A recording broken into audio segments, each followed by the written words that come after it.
Hey,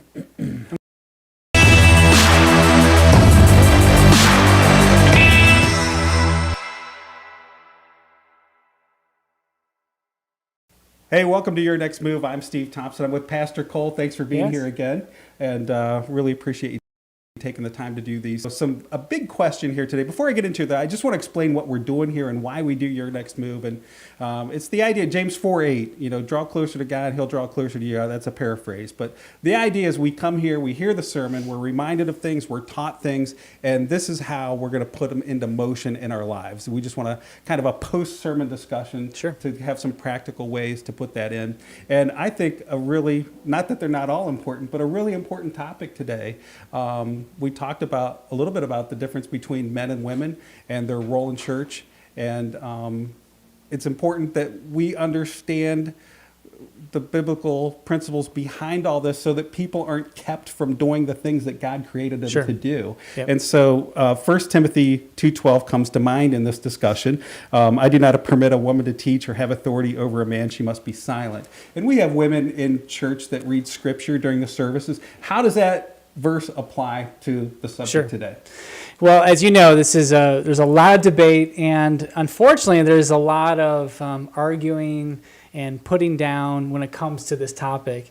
And as I like to say, there's about 95% of opportunity, yet we hone in on the 5% of where there's disagreements, and we argue about that. But for us as a church, the conversation we had this morning, it really drives deeper back into the book of Genesis. And it really, how do we understand Genesis is how we understand kind of the New Testament.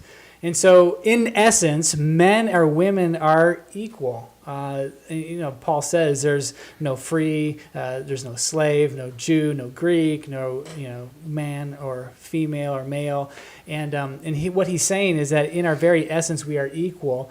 Yet when we read the New Testament, we see that there are different roles he calls us to. And so why Genesis is important is because all the way back into the garden, he called Adam into a different role than he called Eve.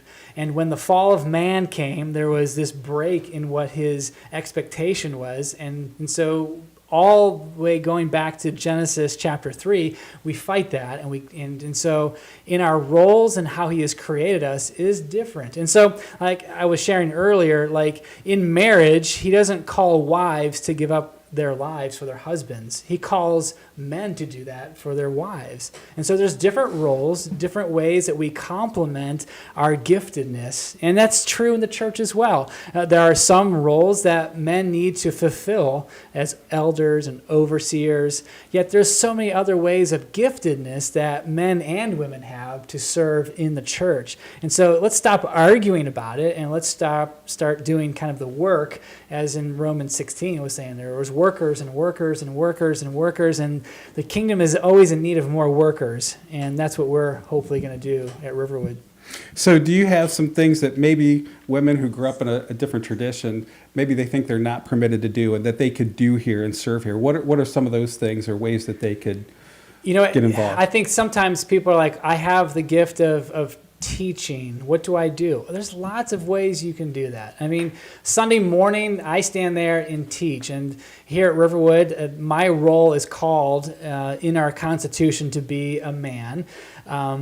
As I lead the elder board, so those qualifications. But there are so many other ways to teach scriptures here and to be a part.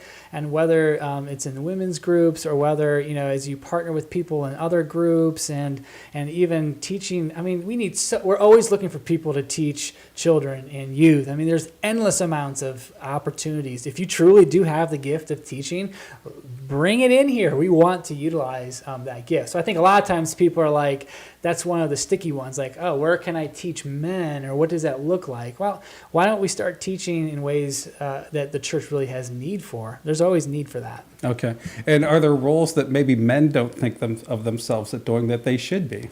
I think the classic examples we fall into as men, as you know, into the sin of Adam, where it's much easier to be called into responsibility, yet we kind of fall back into the back seat. And we just kind of let things happen, and we're busy. And so I think it's a clear call for men to say, hey, we need to step up and do the things we've been called to do, whether it's in our families, in the church. The world is always looking out for strong leadership right within the walls of church, and that's what we're about too. So just real quick, if somebody's thinking, I need to step up and get involved and be working at church, what are some things that people could do? What are some needs that we have kind of immediately? I know we've got the summer camp coming up. Yeah, Camp Riverwood is great. It's a great way to step in and be a part as the whole church is going in the same direction, serving the community, serving our kids. But truly, on our website, when you go on to the tabs and you go next steps, there's great opportunities right there. And there's a diverse amount of things that we are always looking for to help out.